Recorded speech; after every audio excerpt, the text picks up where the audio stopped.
watching everybody work. Fuck that fucking job, that little pay by the hour. Yeah, fuck that fucking job, my back hurting and I'm hungry. Yeah, fuck that fucking job, nigga, on sober. Yeah, caught between the two, get this money, go home.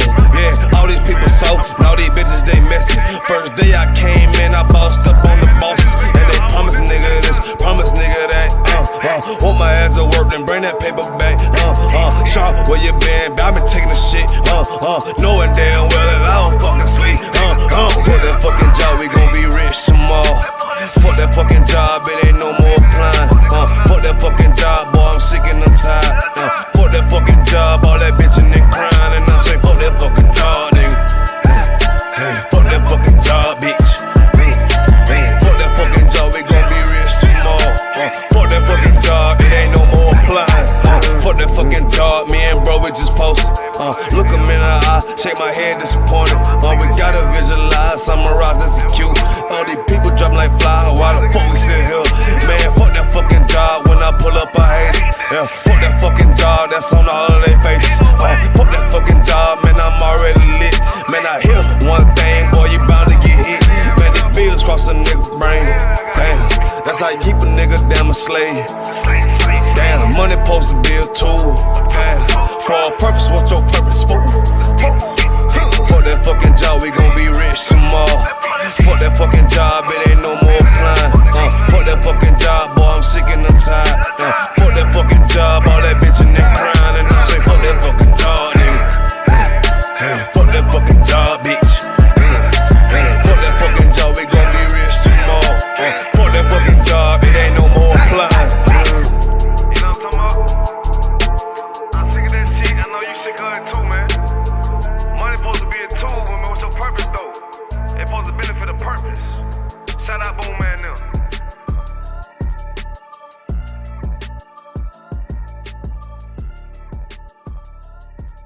This video taken by the I.S.U.P.K is posted on the school's website and on YouTube. He says he and members of his Christian Bible school are well within their First Amendment rights. But shop owners say they've heard enough. Today in court, their lawyers argued the group is trespassing. In addition, they say the group's repentant. Niggas want me dead. Crackers too, but these coon ass niggas, they for the feds. My stick full of lead. In case these whole niggas try me, man, I might have to make that bed. No need to even flex. Cause how I walk it, how I talk it, let you know my speech direct. You heard what I said. Another move, your life passing through your mind, now you're big. And I'm fresh like a motherfucker. Niggas hating cause they mom want us. I'm just coolin' by myself, but now they all on me. Shut up, bitch, eat a dick, I don't wanna love you. Sippin' that pool wow, got you laced up out your shoe now. Look what you finna do, wow, it's hot. Hop around these niggas till you flop. I'm busy getting mine, but all these niggas wanna duck. But it's cool, let me know I'm on the top. Steady in the courtroom, always fighting cops. Call the white man the devil, and that's off the top. So they try to stop my movement with a block, but I beat the case every damn time, so they watch. Waiting on the nigga to try to make me slip up. Walking up on me like homeboy, what's in your cup? Do you have any drugs? Well, let me see the slugs. Make it your bitch ass back, get mad, you ain't getting love. Your wife made you clip it damn nuts, yeah I know. Crazy what coon people will do for these hoes, but I ain't even pressed. I see why you going on, my nigga, you dead wrong. Bust a nut, boy, get it on. Black and white land, shit is crazy. Black and white land, shit is crazy. I'm freshen up, cleaner than the motherfucker. Good juice in my cup is redder than the blood sucker. Drip on leak, yeah, drip on me. Hey, talking about, but what the fuck do you mean? Yeah, you see these damn bitches, they be choosing on me. But I don't want the bitch, but that bitch drooling on me. I get the walking under cause she wanna moving with me. But I won't have it cause she easy like spaghetti, homie. Unleash it to the G. Who is he, that nigga from SC? Get your level straight before you approach a G. Cyan TC 0013. Sits on the stick, it got me cruising off the scene. The fuck do you mean? Yeah, nigga, yeah. They nigga be hating, but they can't penetrate us. Trying to shoot at us now later, but I'ma get you now. Potato on the bow, blang, blow. But even 30 years later, videos don't necessarily lead to convictions of officers. Advocates for reform say that needs to change.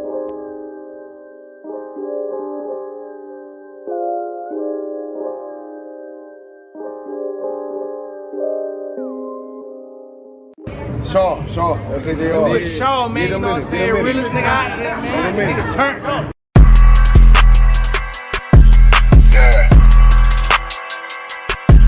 Yeah, you know what it is. 140 for the rapper, busy man, shit, nigga. They take their head off, nigga. I read what Eve did to Adam, I just pray my love don't lie to me. Swing the iron like stamps and I can't let no holder lie to me. I don't feel these rappers, all they lies is hypocrisy. Ain't no competition, ain't no rivalry.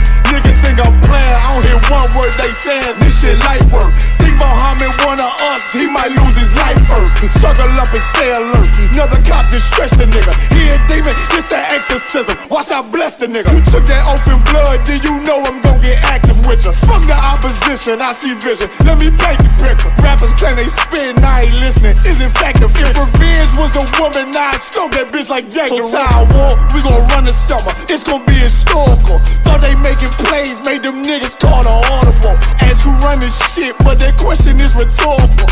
Bitch, I'm the one, me cookies with the oil. I'ma get them crackers, hell, should've never kidnapped my family. I can't do that, bet I be the last nigga standing. Do a life sentence for my niggas, pray you understand me. I might put a switch on this Glock and call it young baby. How you real triggering on them dots? You a bird feeder, claiming he a demon. What's a demon to a cold leader? When he saying something, I ain't hear him, this shit light. It ain't about who got the gun, it's about who gon' up that pipe first. I turn a bad situation to a game changer. Bring soldiers from the dead, just raised up the chain. Free shots, I'ma look like Aaron Jones when I run it. Never bite the hand and feed you, you'll never get that hand back. He bitchin' about 10%, I don't wanna hear none of that. He dropping sword, fuck him, just make sure you get that cover back. Look around, he ain't with us, probably cause he never was. Now my chin like you with the angels for your brothers. Everybody wanna be Richard Porter, God kill him like Alpo. Play if he want, it's laying in the trunk like Lee Malvo. I'm a certified woman's ass nigga, I am not a toy.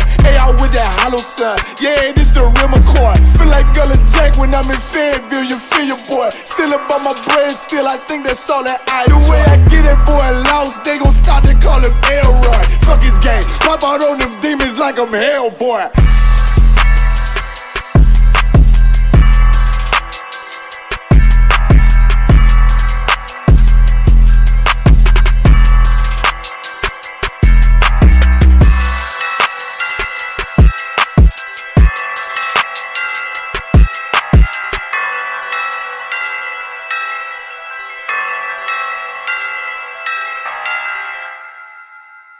This a Batman tune, I promise you. This shit lit, cuz. This shit lit, alright? Run that joint.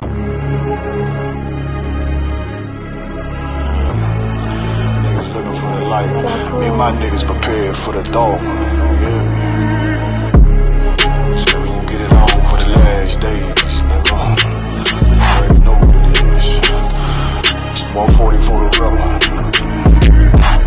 They in the building, we in the spot. We can go to war and see who make it out. Earn your stripes, dog, you with us or not. We can get it on when it's on, it don't never stop. First you get that power, gotta hold it down. Watch your step, boy, you on holy ground. They in the building, we in the spot. We can go to war and see who make it out. It's a problem, tell them pop ball. I die for I let my colors fly, ball. For a nigga take me, they'll drop dead. AR, clean them up like a mop pig. Say he cool, he bad, he really so tough. They like, damn, look what he did, it really go rough. Little bitch think she Kiki Palmer, silly hoe. She know I'm that bull, but I ain't from Philly though. From the city where they say about that ribbon like petty boots. Know them niggas plotting, gotta deal with me. Can't catch me slipping, got to steal with me. Just left Alabama, bought a chopper from some hillbilly move. He made my life feel the blade. Leave them all bruised, come through like a plague. Rebel off the leash like a dog out the cage. Call me Johnny Blaze on 1 West May. Watch your step get stretched like a limousine. So my brother bring that blade back wet, that's my enemy. A little nigga, this that cold, need to talk. Niggas know I got blood in my cup, I just sip it like it's grenadine. They in the building, we in the spot. We can go to war and see who make it out. Earn your stripes, dog, you with us or not. We can get it on when it's on, it don't never stop. First you get that power, gotta hold it down. Watch your step, boy, you on holy ground. They in the building, we in the spot. We can go to war, let's see who make it out. tell them niggas good night, here come the bitch. Look, told them niggas get right or get left. UPK bad man, I pin to your flesh. Hellboy, rip the soul out of dead man. Shit at the rate, the power, I been a showstopper. Yeah, they might hate, but I know they gon' watch. Zone on lock, and you know the flow prop. Iced out, got the drip out of David Jones lock. Know I got the plan, they say that you the man. No shit, Sherlock, I'm the one you heard about. Burn down the building, let them all watch. Throw that one west up, then I swerve out. Sick with this shit, I do not need a detox. He don't watch a step, blow him out them Reeboks. We taking over, I'm sending the word out. Can't see me, little nigga, I put you in a bird box. Look, it's one west practical, gladiator maximum. Creep on them slow, but they Glock 5 rapid. All I want is more power, more straps to blow. Ain't got excuse for no cow, he gon' have to go. They in the building, we in the spot. We can go to war and see who make it out. Earn your stripes, dog, you with us or not. We can get it all when it's on, it don't never stop. First you get that power, gotta hold it down. Watch your step, boy, you on holy ground. They in the building, we in the spot. We can go to war and see who make it out.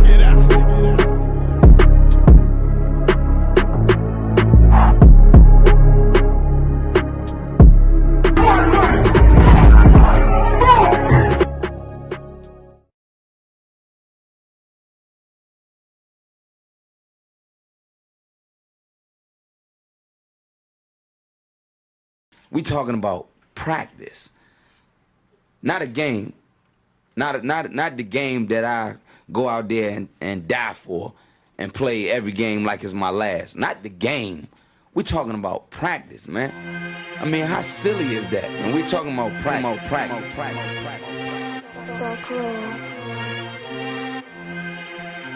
Best believe that I'm top 3. The only thing is I'm not 2 and I'm not 3.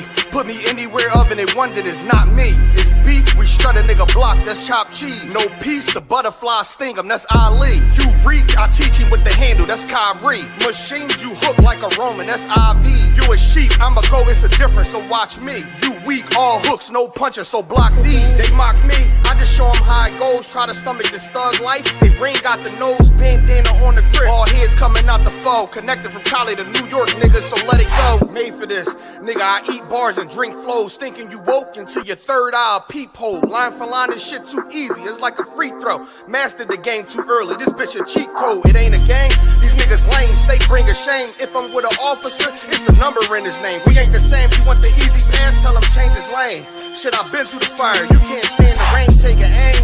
Tell him runner, he can try his best. Drive a car named after me, that's why I'm in the vet. Laugh at these niggas once again, and I ain't break a sweat. Number 1 at everything I do, that's why I'm one west. The Lord is not the God of the dead, so when I die, coming back for my spot, so forever I'm top 3. Just tell him to watch this, janitor with the mop stick. You gon' need a defensive lineman to block this. On point when I bomb shit, 10 for 10 I do not miss. I'm barking with a full bulldog, it is not mixed. They can see that my mind's sick, I don't write, I find shit. I don't like it, then I switch. If I touch it, it's diamond. Tell a bitch that I'm God sent. It ain't because my kicks is built like 5'6", 5'7" is my bitch. Dangerous, high risk. I lose it, get another one. You think I'm talking about a girl? I'm talking about another gun. We here now? Hey, look, it is what it is now. We don't fuck with the house niggas. We burn the crib now. I'm ahead now, and I hope they can hear now. I don't care if you think it's it, nigga. I don't fear clown. Silences make it sound like raindrop. That's a quiet storm. Get the job done in the view and get fired on. If you niggas standing for nothing, what you dying for? If you put real with real, that's how I was born. Walk in this bitch ready for war. I'm in riot form. I want these niggas to see me flex. That's why I am armed. I shouldn't live in the crib, nigga. I should buy a farm to go through this shit so effortless. Best believe that I'm top 3. Only thing is I'm not 2 and I'm not 3. Best believe that I'm top 3. Only thing is I'm not 2 and I'm not 3. Best believe that I'm top 3. Only thing is I'm not 2 and I'm not 3.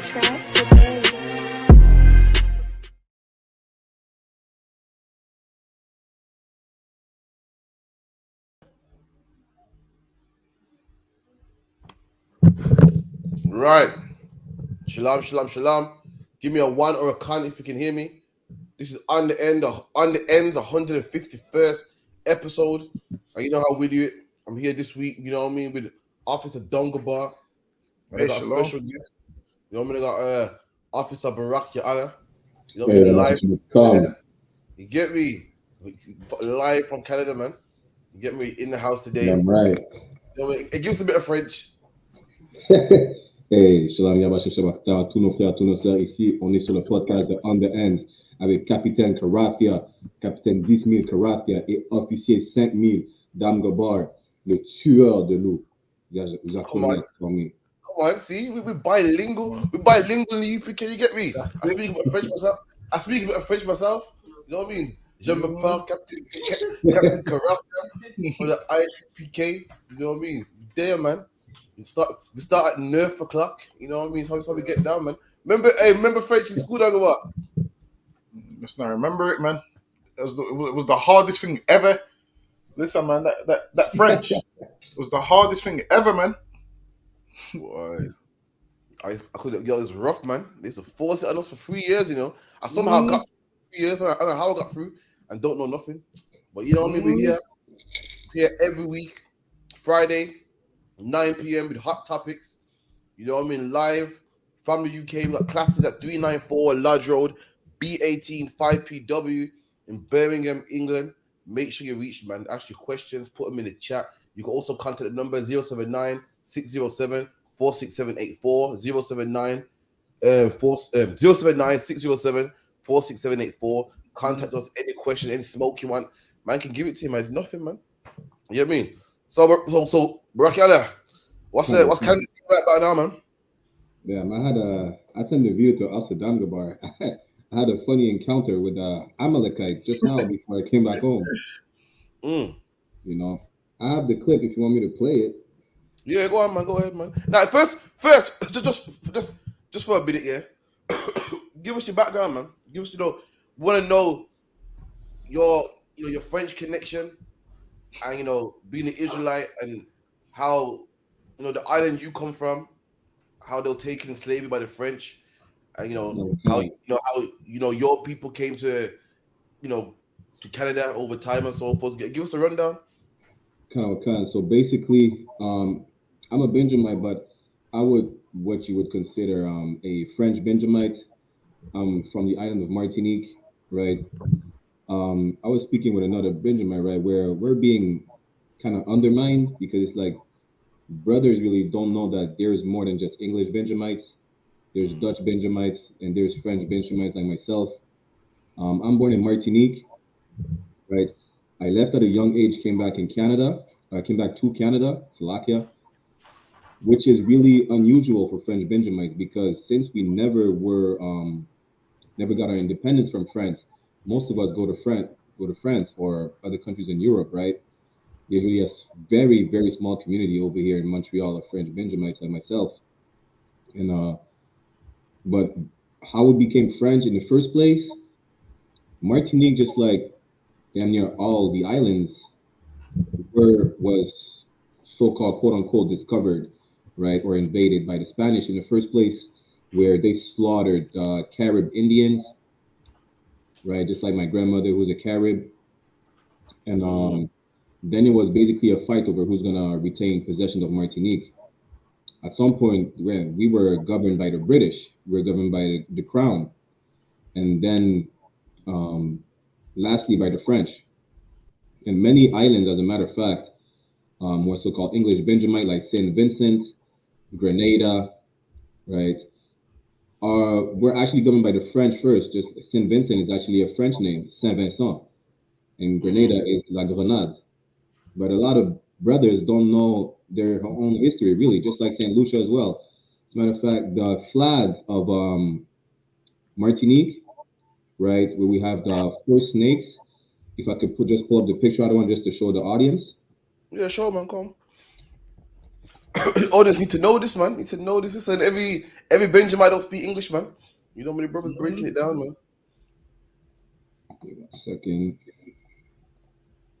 Can I present? God, most I press. So this flag right here, okay, so you have to put it on the screen. I don't want, I can, because I'm not the host. I see. So this flag right here with the 4 snakes, which is a flag we really despise because that's the flag that was on the slave ships, was also the flag of St. Lucia at some point. And then recently we just changed it to the flag you see at the top left with the green, black, and red, which represent Pan-Africanism. really, when it comes down to it, it's just jumping from one slave master to the other. But brothers are That's in the right. world, so they don't have the knowledge, right? But yeah, just to show that that's the flag we used to have, which was also the flag of Saint Lucia, because we were governed by the France, by France, right? And like I said, we're really being undermined in the world of Israelites, right? Where so I think one of the times I spoke to Officer Dangabar, he told me I didn't even know there was a such thing as French Benjamites. I just spoke to Officer Hazahab like a week and a half ago. He told me, yeah, he barely knew about French Benjamites. He didn't know nothing about that really. You know, like we have I think it's the brother Ira, who's a Dutch Benjamite, That's right. right? So it's like we already know, we have Benjamites in the UK, we have them in New York, whatever the case is, we have them in Curacao or other, even those islands right next to Venezuela. A lot of Benjamites don't even know about these islands because they're so small. When I growing up, they always thought, because I grew up as a Rastafarian, right? They always thought I was either Jamaican. When I said no, I speak French automatically because of um, the community of brothers in Montreal. They think automatically I'm Haitian. Even though we do speak Creole in Martinique, in the French Benjamin Islands, is way totally different from the Haitian Creole, and it's damn near like nobody knows about us besides the Edomites who own land over there or who just go there to on vacation to have a good time. And even when I'm interacting with some Edomites at work on the phone or outside, I'm telling from Martinique, it's like, okay, we're from Martinique. Have you ever been to that place? That place? I'm like, no, listen. Where you stay in Martinique is not where I'll be staying. I don't live right next to the beach. You understand? There's a place in Martinique called Beke land. Beke is a slang that we have, which would it basically means descendant of the slave masters, right? They have a whole place which is basically secluded. It's damn near segregated. It's segregated. There's no brothers that live out here. Only descendant of slave masters. Just like the videos I sent you, Cap, right? I didn't translate them yet, but just like in some of the videos, which is a descendant of slave masters. He's a descendant of the richest slave master that was in Martinique that still lives there today, right? And you could imagine how, for some people, it just really looks beautiful. It's a clean neighborhood, whatever the case is, but this is not where we go.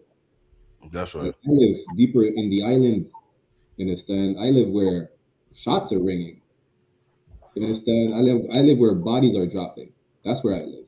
I live where there's no security but the people of the neighborhood. But even then, those people are in the world. So I even have a verse about that where we're so badly destroyed and we're conditioned and reconditioned so much that we don't know who to fight now anymore. So we turn against each other. So like, yeah, I don't want to be too long-winded, No, that's what it's crazy because people in the world, when you speak of France, you think about cafes and you think about chocolate and French bread and the Eiffel Tower and stuff like that, man. Little do you know that France is the reason why you're speaking French. French, it was good old French people that whipped back black people's back.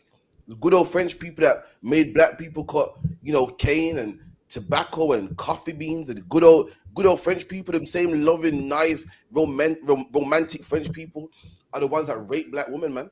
And the reason why go on.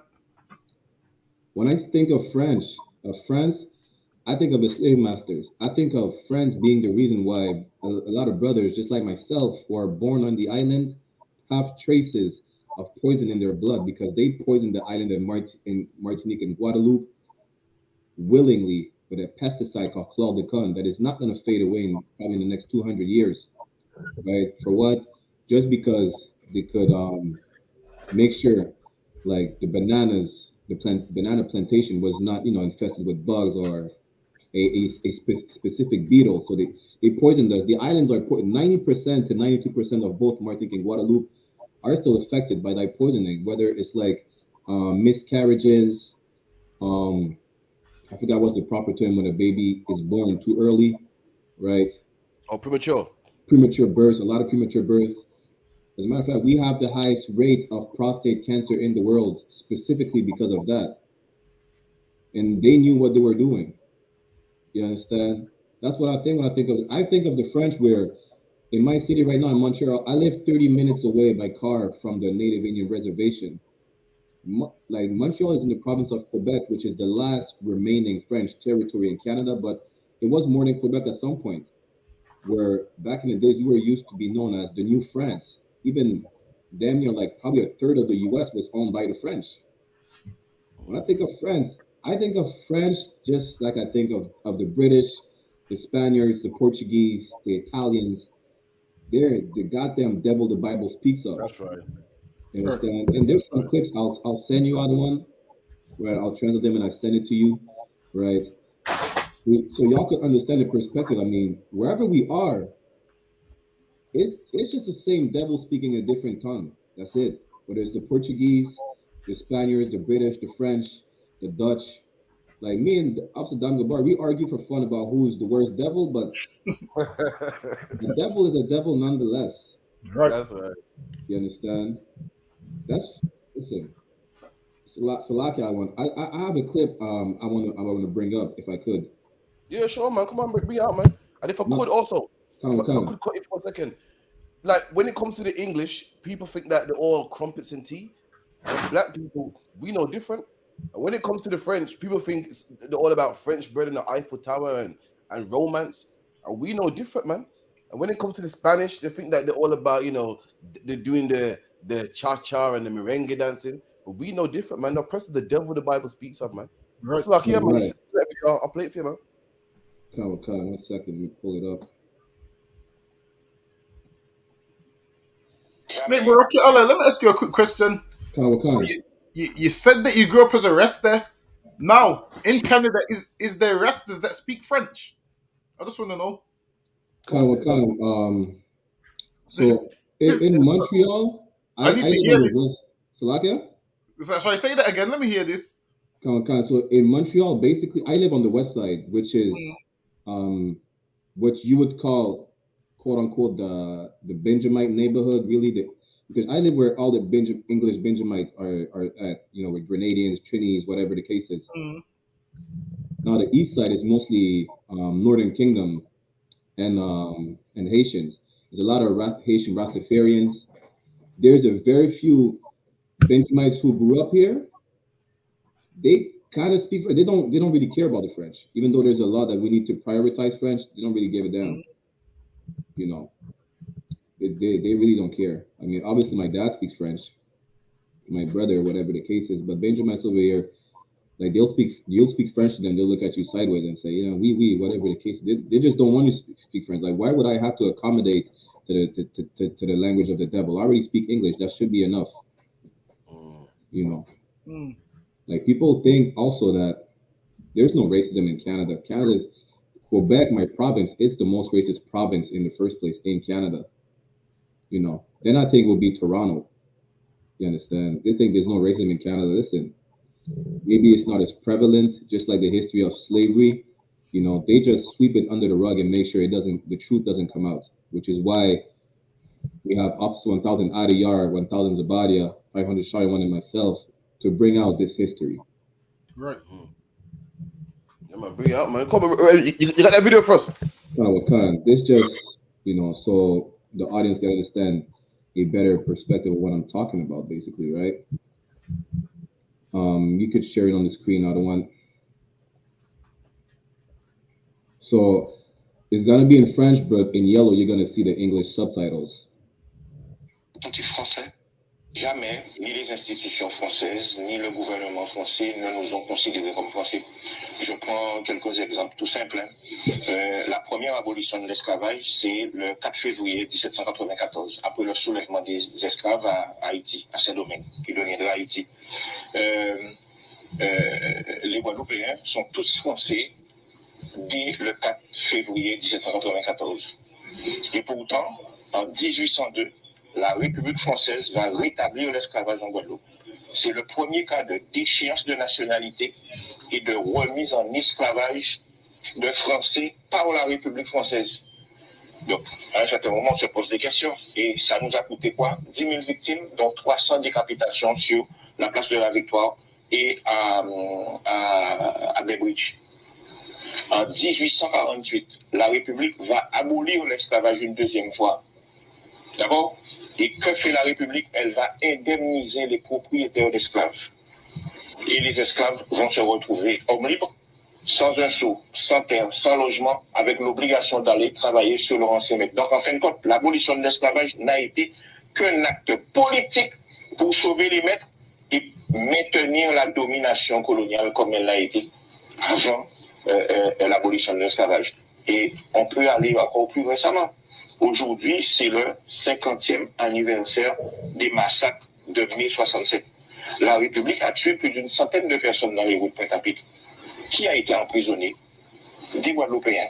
Qui a été décoré? Ceux qui ont tiré et le préfet qui a ordonné de tirer. Donc, en fin de compte, la question, c'est pas de savoir si nous nous sentons français, c'est de se demander, mais est-ce que réellement la République française nous a déjà vus comme français? Et là, ma réponse est catégorique. Pour la France, nous ne sommes pas des Français, nous sommes des sous-citoyens, nous sommes, comme je dis vulgairement, des macaques de la République, mais en fin de compte, nous n'avons jamais été considérés comme des citoyens français. So, like, just to make a little correction, when it says 100,000 victims, it's actually 10,000. I just made a mistake. But basically, you know, even though slavery has been abolished, like I have my French passport, French ID card and everything, just like the brother's saying, right? We're not French. We're just sub-citizens. We're damn near the same as slavery. We're not even considered human. It's like slavery, we're subhumans. Right now, we're just sub-citizens. And that brother, even though he was from Guadeloupe, it was the same thing in Martinique. Just Martinique, they abolished slavery after Guadeloupe, and it was more strict to a certain extent. And when slavery was reinstated, it's by this damn bastard Napoleon, who they made a movie out of. And they're not speaking about that in the movie, though. That shows how our oppressor is really the devil the Bible speaks of, the deceiver. Because if you want to make a movie about a certain person, you're going to show all facets of that person. You understand? Not just whatever you feel like. Oh, he was a war hero. Oh, he was great for France. You know, a symbol. That symbol reinstated slavery.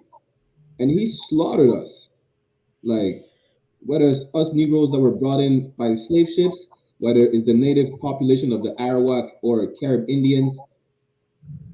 Listen, this is what I think of France. You understand? Just like the brother was saying, after slavery, like, yeah, we're free men, but we're without a penny, without a land, without anything. And who was compensated? The YAHANNA, the slave masters. You understand? Now, what we have to do is, in order to survive, we need a job. So we'll go work again for our slave masters. You understand? And even though they complain that they have to pay us, well, guess what? They own the property, so we have to rent from them, and they fix the rent. Right now in Martinique and Guadeloupe, and a matter of fact, Saint Martin, Saint Bart's in French Guyana, they play with the cost of life like Monopoly. One day a banana could be €2. The next day they're gonna bring down to 150, and probably gonna be €3. Like, the life in the islands, believe it or not, is more expensive than the life in the French mainland. Salakia, what he's saying deep, baby wants to have camera issues. What he's saying is because the same thing happened in Britain as well. In Britain, after slavery was abolished, you would think that they would give money to the slaves because you know we were slaves. They gave money to the poor slave master who lost his farm, who lost his plantation. Oh, it's such a shame. He lost his good plantation. He lost his business, man. Oh, let's compensate him, man. He needs to be compensated. The man needs to be compensated is the nigga that got his back ripped, man. The man that had to watch his wife get raped. The man that got his children ripped from his arms. That's the man. If anyone needs compensation, is him. But they care more about the poor plantation owner. See, he lost his business now because the laws changed. The laws changed now. Slavery is illegal. Therefore, he can't have his poor plantation. He can't make the millions he was making. And they gave him compensation. And I can't believe they did that in the French colonies too. I thought that was a British thing, man. Still okay, man. Dunga boy, kind of quiet around there, man. Anything you want chiming on? Listen, I'm listening. I'm listening in. But what I'm getting from this is the oppressor's the devil everywhere he is, whether he's French, British. So it's kind of good that obviously all of us are on the show, and you got brothers in the truth coming from all walks of life, and they all have similar stories. Like your story is the same as our story. So you see your story with the slave master is our story with the slave master, and then when you speak to brothers from the Caribbean, like say for instance, big up to Sawapia Allah, we got him in the Sawapia Allah's in the chat. So now, say for example, Sawapia Allah's story and Abadawan's story, they're from two different places in the Caribbean, but it's the same oppression going on. Damn right. And then when we come to England, so the beautiful thing is, like say for instance, in the world, like we've got family from the Caribbean, so what they think is, oh, you like have gone to England and you're living a better life and you think you're better than us. If only they could see how we're living in England. So people think, all right, we in England living good, and we over here living terrible. Same like I can imagine with you, people from Martinique think because you're in Canada or whatever, you're living good, and you ain't living good. Like while it is on TV, what the show is, one side, like they show the oppressor's life on TV. They never show it from our side. So from our side, everyone will see the destruction and all the horrible stuff which is going on. Obviously, they don't show that on TV. What they do show on TV is England's great. Like now, everybody's getting ready to celebrate Christmas. So the whole world is happy. The whole world is drinking cocktails and shots and doing Secret Santa and all of these things when we're on the brink of World War III. So us as a people, we need to realize what's really going on. Like black people that still celebrating Christmas and thinking they're part of this white society. It's time for them to realize that they're not, man. It's time for them to realize they've been sold a dream and you're never going to be able to fit in, because we've been trying to fit in for all these years and we've never been able to, and it's not worked. So why don't we go somewhere where we can fit in, man? Why don't we come here where we can fit in instead of trying to join them? And these Edomites is talking about they want a white Christmas. What they're talking about is they don't want you niggas celebrating Christmas with them, man. And that's what they're talking about. I don't know what Christmas is like in what's it like? What are they like when it comes to Christmas in Canada? It's the same everywhere, you know. It's just, as a matter of fact, tomorrow there's a remembering of a brother that was unalived last Christmas by correctional officers. You know, I'm going to attend it. That's the youth from my zone, basically, right? Mm-hmm. It's damn near everywhere. The same thing. You understand? Like, listen, I just went on live on Facebook after my interaction with the Amalekite to see if I was get another reaction, right? And afterwards, I didn't get another reaction, but I was just basically stay on the live to show the difference between my zone and their zone, because their zone is right down the street from mine. I just crossed one street, boom, I'm in the Jewish neighborhood. But I showed the comparison where their neighborhood looks nice and clean and everything. Well, ours, there's trash everywhere. It's either low-income housing or Jewish-owned buildings. You understand? And basically, our people suffer so much that they will spend their last dollars to get Christmas gifts, not knowing that we're not supposed to celebrate Christmas. And then they're going to struggle with the rent. Some birds are going to resort to criminal activities, end up either incarcerated or in a box. You know, it's the same everywhere, other one. You know, really, even when I was in Ecuador, when they were about to celebrate Christmas, I was like, good night. If only they knew they were not supposed to, the crime rate would probably go down, because then we wouldn't have to, go rob, go sell narcotics just to make ends meet and make sure, the kids are happy, or my rib is happy, or whatever the case is, whoever you're trying to make happy, because really you're trying to make yourself happy. Like, you did a good thing by offering a gift to someone on a day that we're not supposed to celebrate. So, over here, everyone's going crazy for Christmas, man. Listen, you got trees all in the middle of the city center. You got the German. Do you usually have the German market? Because over here we have a thing called the German market, where some Christmas stores where they have all the Christmas shops. They have all the beers and the hot dogs. They sell kangaroo burgers and all of those kind of things. So yeah, everyone's going crazy for that right now. But Santa Claus is a black man, man. If for those that online that don't know, Santa Claus is a black man, which comes from what? Saint Nicholas, man. Saint Nicholas was what? A black man, and he used to give gifts to people, and over time they turned it into Santa Claus. Listen, man, Santa Claus ain't this fat devil that you see, man. He has nothing to do with black people. Straight away, you should know that Christmas is evil. You know why? Because even when the thing is, when you look up Santa's 12 elves, they'll tell you that these elves was evil beings in medieval Greek mythology. So now, people that used to believe in Greek mythology and Norse mythology and all that stuff, they believe that these elves was demons. So if Santa's a good guy, you need to ask yourself, why is he rolling around with demons, man?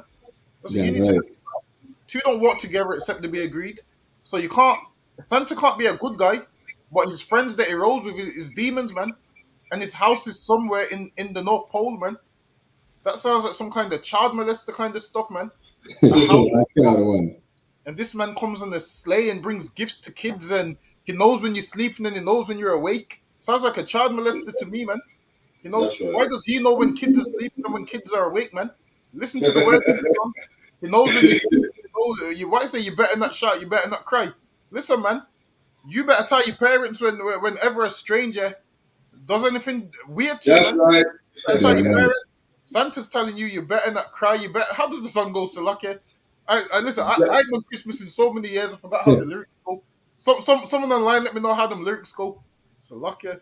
What does it say? You better not cry. You better not. How does it go? Salake. I don't remember. I don't want to listen. I didn't celebrate Christmas in so long. It's like listen. If you remember, no. Let me see if I can get it. Let me see if I can get the lyrics. All I know is it goes, "You better not cry." What's you getting that? What you saying is heavy, man. That sounds like some child molester, man. Talking about child molester say, don't tell your parents, don't tell no one. Instead of saying you better not shout, you better not cry. You're trying to keep on the hush, man. And he loves children. And he loves children to be on his lap. He's sneaking down man's children. Sounds kind of suspect to me, man. And he's coming to town. And he's coming to town. Not only that, he's damn near breaking into your house while you're asleep. So while everybody's asleep, he's sneaking into the children room, getting the cookies and the milk, and giving the children a gift. That's really, just like the sister said, that's really predatory. Like, what's going on? Yes, that like he's they're nice. Oh yeah, got it here. So here it says, you better watch out. You better not cry. You better not pout. I'm telling you why. Santa Claus is coming to town. And listen, man. Most child molesters say to kids, don't tell nobody and I'll get you this. Don't tell nobody and I'll give you that. And Santa Claus is coming and giving you gifts, man. If you don't cry when he sexually touches you, man. The thing is this. I don't know if you've ever seen how kids feel once the first time they ever see Santa. They're screaming and they're crying, like they know something's not right. And then over time, you condition them and you condition them and you condition them. And then they're sitting on this man's lap. Why do they have to sit on his lap, man? Why can't I give them a present without them sitting on his lap? Why? They have to sit on his lap, man. And you're trying to tell me. And listen, man, the whole thing is stupid. They say Santa's sleigh goes 650 miles per hour, man. Listen, it goes against physics. If you want to be technical, that thing goes against physics. And reindeers don't fly, man. And reindeers can't pull that fat bastard. So lucky, excuse my friend. Reindeers can't. Listen, you've seen how. Let me be politically correct. You've seen how heavy set Santa Claus is. That word heavy set. You've seen how heavy set Santa Claus is. No one is going to be able to pull Santa Claus, man. Especially at 650 miles per hour. Stop lying to your kids, man. You lie to your kids. You work all year round. You take out all these credit cards. I was reading a story actually, and it goes people that took out loans last year for Christmas. So it says they took out loans last year for Christmas. They're still paying them off now, and they're still taking out a new loan, and they still ain't paid off the last one. You're breaking your back to celebrate a white man's holiday, man. Don't break your back for Christmas. Our kids don't celebrate Christmas, and they're just fine, man. Listen, guess what? Last year, my kids didn't celebrate Christmas. And I woke up the 25th and 26th of December, and my kids were still breathing. I didn't need to give them CPR because they didn't celebrate Christmas. I didn't need to. I didn't need to put the defibrillator. How do I pronounce it, Captain Crunch? Defibrillator. Defibrillator. I didn't need to put the defibrillator on them because they didn't celebrate Christmas. Christmas ain't life or death, man. Like, if your kids don't celebrate Christmas, they're not going to die, man. They're not going to die because you didn't buy them a present. Teach your children that, look, man, you can get gifts any time of the year. You can get a tablet any time of the year, man. You're wrapping presents and the kids are running downstairs. And listen, man, energy bills is going up. Listen, I read it. Let me let you know from that. Energy bills is going up next year. And you want to waste your money by leaving a tree on with lights on, wasting electric, man. How about you get rid of the tree and you save that money, man? Or you give that money to us, man. You give that money to us so we can go reach more brothers and sisters. So like that's right. Go on, brother. And also, you celebrating these holidays show how much of a slave you are, because the oppressor is telling you on that specific day you're gonna put up a Christmas tree, you're gonna have a family dinner, and you're gonna buy gifts to your kids. The oppressor is telling you when to buy gifts to your kids, when to have a family gathering. Not only that, at the history of Christmas, we were in slavery. We were the gifts. That just shows how much of a slave you are. No matter how much woke you think you is, which is really something that sounds really gay, right? Oh, Salaka, really, you understand? You were the gift. And nowadays, like, you listen to your slave master telling you when to celebrate, on what day to celebrate, what to do to celebrate. Like yesterday, we had Sam Matter saying he celebrates Christmas. You understand? He said, "I don't celebrate Christmas. I celebrate my kids." I think Captain Kaza is asking, when are you celebrating? On the 25th? It's like, no, on Kwanzaa. Like, he's trying to give the most purple sounding answers, but at the end of the day, nigga, you celebrate Christmas. You understand? Stop the cap. You celebrate Christmas, and you should not celebrate Christmas. You claim to be woke, right? You're just another slave. Kind of a Salaki out of one.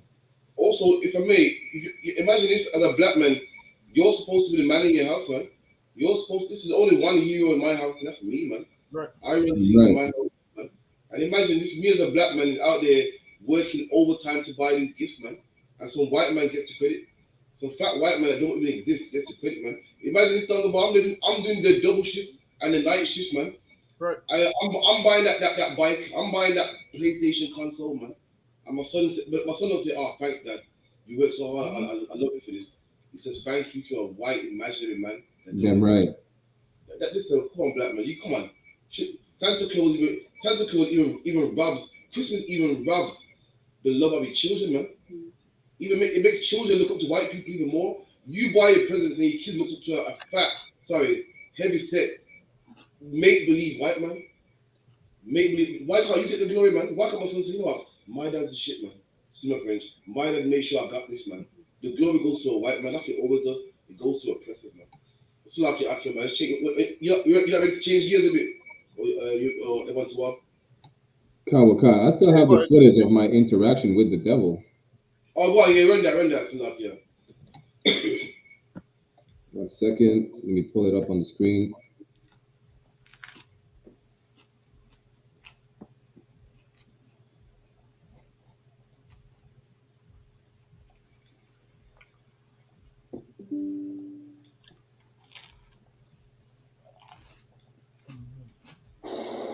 Yo. Let me know when you got it. I'll feel it, man.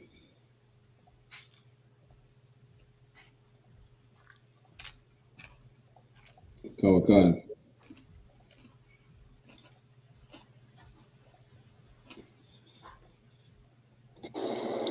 Yo, fam, this man was literally walking towards us. He stopped, stared at me. You understand? In my UPK jacket, right? Stared at the dog, and just starting jogging away. Like, I didn't get to catch that moment, but that's the whole context right now of me filming.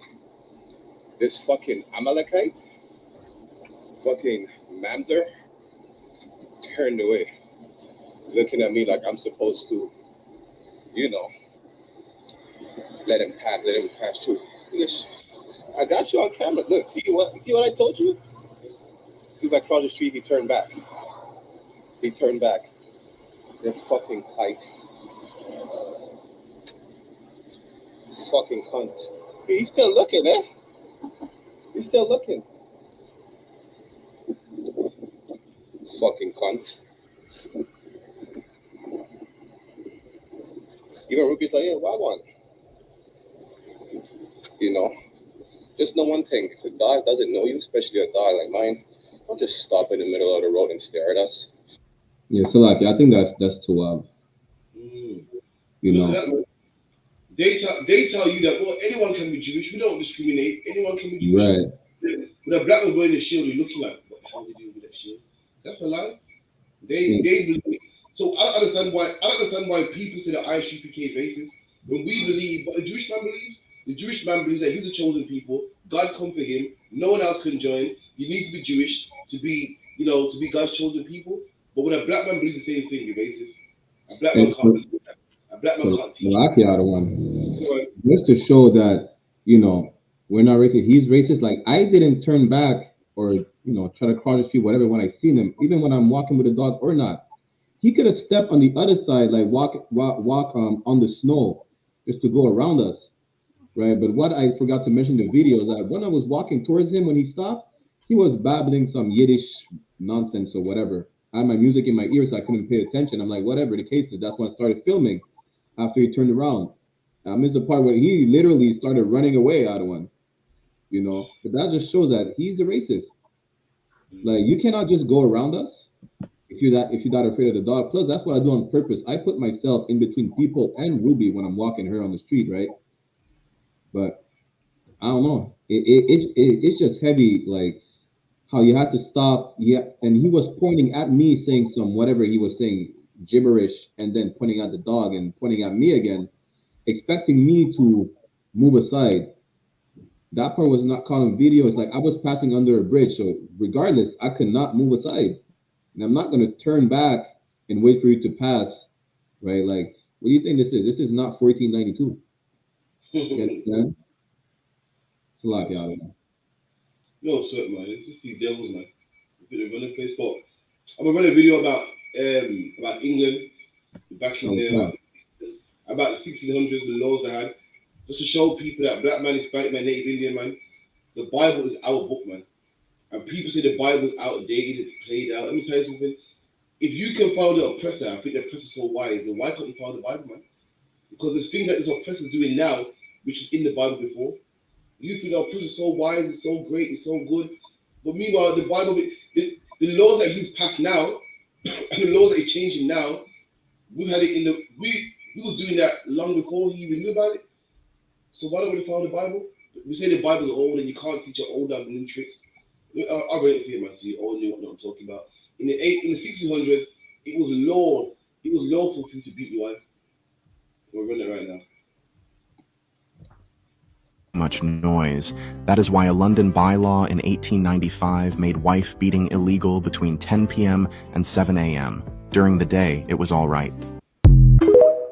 Damn. Good night. Damn. I'll play it for you again. Beating your wife makes too much noise. That is why a London bylaw in 1895 made wife beating illegal between 10 p.m. and 7 a.m. During the day, it was all right. Nice. Damn. I wonder where 999 was then, man. Damn. Where was not? Listen, nowadays, yeah, women be poking niggas in the forehead, telling nigga you ain't shit. Get out that. Damn. In them days, there would have been none of that, man. Right. I'm telling you women would have had to fall in line. And listen, we don't beat our wives in here, but I'm just talking about in that time, man. You women would have had to fall in line, man. That man wants his dinner and you don't deliver that. Listen, man, that's crazy, man. But what was the times that you could beat your wife between Slovakia? What times was it? Let me double check. What times was it? 10 p.m. to 7 a.m. or something like that. Damn. Yeah.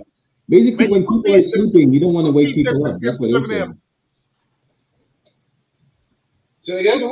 What time could it be? Between 10 p.m. and 7 a.m. See, and listen, man. At that time, I guarantee women knew what type of men to marry, man. They knew to marry a man that's not going to beat them. This is the thing, man. When you're choosing a man, But listen. You better take your time, because you could end up with some man that beats you half to death. Do you know how much women get broke up by their man in the yard? Loads of women, man. Wearing a scarf, talking about, yeah, it's part of my outfit. There's bruises under the scarf, man. Talking about, yeah, I'm wearing a long sleeve because it's cold. There's bruises under there, man. You know how much women get punched up by their man? Whereas in here, in the I.S.U.P.K, you can ask our ribs, man. We don't put our hands on them, man. That's right. We don't put our hands on them, man. Damn right. Why? Because our women in here, we ain't violent to them. They ain't violent to us. Now, are you going to fall out with them from time to time? Yes, you are, man. Sometimes she might give you a headache and you leave the house. She blows you to your other woman's house, luck, yeah? Carrying on. Sometimes her behavior might blow you to your other woman's house. But nevertheless, we don't beat our wives in here, so luck, I yield. Salaka, if I may. The crazy part is that even though it was illegal at a certain time, that doesn't mean that it did not happen. Especially at that time, the sister said 10 p.m. is liquor time. Listen, we already know how the devil drinks, whether it's the British, whether it's the Irish, whether it's the French, the Spaniards. Listen, as a Benjamin, we have a liver from out of this world, but devils, hey, I'm gonna just leave it at that. Devils, we know how they drink. Like the Irish, you can't. I don't know. There's a saying, really. You can't go to a bar with an Irishman because you're gonna end up in a fight all the time. You understand? They call it white boy wasted for a reason, man. They don't call it black boy wasted. Call it white boy wasted, man. And listen, if we look up to the British, like, the British are so wise and they're so this, and they got great laws, and everyone's fighting to come to England. The British had laws like this, man. Had laws like this, man. They ain't so great. And the only past laws where you can't beat your wife recently, and the Bible that predates the white man's laws says that you can't beat your wife, man. This is the book of Ecclesiasticus in the Apocrypha, man. 4:30 says, "Be not as a lion in thy house." And what's the lion do, man? A lion could harm you, man. A lion can hurt you, eat you, man. You know what I mean? Kill you. And the Bible says that a man shouldn't be like a lion in his own house, man. Which means what? A man shouldn't be beating up his wife, man. A man shouldn't be choking his wife, giving her a black eye, drapes in her up. What else do man do? What else do man do, man? Backhand. How can I forget a backhand? That's a famous one. Every abusive man give a girl the backhand, give it a pin slap. Remember that down the bar in the night, pin slap. Give a girl a pin slap. And you're looking. The oppressor only found this out recently. The oppressor found out that beating your wife is wrong, and he changed the law recently, man. And this Bible that's played out, this Bible that's old, that Bible's so old, told us how to treat our wives, told us how to treat women a long time ago, man. The oppressor goes, your wife, just not between sleeping hours. That's the man you want to follow. Listen, man, this Bible's greater than British law, man. Right. Like, yeah, you do it like you. And if you have to beat your wife, you have no control, man. You don't have to beat your wife. What happened to using your words, man? You do know, like, women. Some women almost expect a man to beat them. What they don't expect you to do is tell them the truth, man. Sometimes you argue with them, you tell them the truth, man. That hurts more. That hurts them more than the beating, man. You tell them the truth. Listen, you use your words and tell them the truth. These women will say to you, "Baby, I'd rather you beat me," because what you're saying is deep. They'll say, "Baby, I'd rather you beat me than than you being dangerous with those words you got, man." You shouldn't be beating your wife, man. It's against God. It's against everything. The thing is this: most men that beat women, they beat women who don't have no brothers and so forth. Right. They beat women who don't have no protection because they know they can get away with it. Now, when there's a woman that has brothers and males around her, this man knows he can't beat her. Why? Because he's scared of them. So what you have is most men will put their hand on their woman because they know there's no one to protect her. But even there's some women that do have brothers that get beaten, but because she knows she can't tell her brothers because her and this man are gonna be on good terms tomorrow or whatever. They don't say. But nobody should be beating nobody in a relationship, man. You do know you can talk and you can communicate. You do know the Lord gave you a voice for a reason, man. That's right. You do know the Lord gave you a voice for a reason, man. You and your woman are supposed to be able to, sit on the sofa and, be like two adults. You don't need to fight. Imagine Imagine you punch a woman in the face, and when you're on good terms tomorrow, you go to hug her and she's flinching. Imagine that you go to hug the woman and she flinches, man. That's not supposed to happen, man. Your woman's supposed to feel safe and protected around you. She ain't supposed to feel like this man's gonna beat me, this man's gonna do this. Don't do that, man. And what are you showing your kids? You think your kids don't see you beating their mom? That's right. Man. You think your kids don't see you beating their mom and their mom crying all night and the mom trying to stab the dad and all of these kind of things? Kids see this, and that's why kids grow up violent, man. Right. What they see in the house is violence and beatings and beatings and beatings. Listen, man. In our households, our kids have never seen. Listen, our kids have never seen us smoke because we don't do that, man. Our kids have never seen us beat their mom because we don't do that, man. And in the I.S.U.P.K, we raising priests and prophets and real men and raising real sisters, man. That do the right thing, that live right, so our kids don't have to see the sight that we've seen, man. That's right. Imagine you coming out to school, you see, pow, your dad punch your mom in the face. Listen, man, you see, pow. When you're on your way to school, man, our kids will never have to see that, man. You know why? Because once you come in here, you break the cycle. And that's how you break the cycle. You ain't supposed to say, oh, well, I seen my dad beat my mom, so I'm going to beat women too. A lot of people let their past trauma control their future, man. And that's the problem. You're supposed to draw a line in the sand and say, you know what? I'm going to break the cycle so I don't damage my children in the future how I was damaged. What you want to say is the damage ends with me, and I'm going to get right so my children don't have to go through the same damage. But what do most people do? Just give in to what they've seen and say, you know what? Well, I grew up like that, so I'm going to do the same thing. And then where does it stop? The next kids will do the same. The next kids will do the same.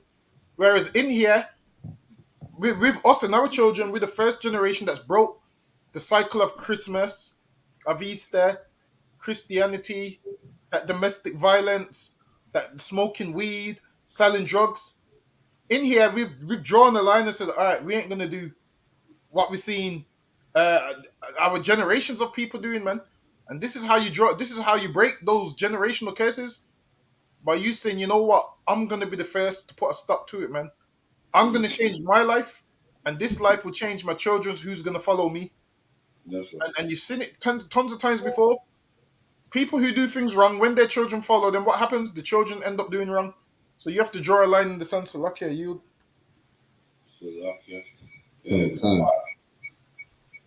Let me move to the next one real quick. All right, this one's for you, Carl.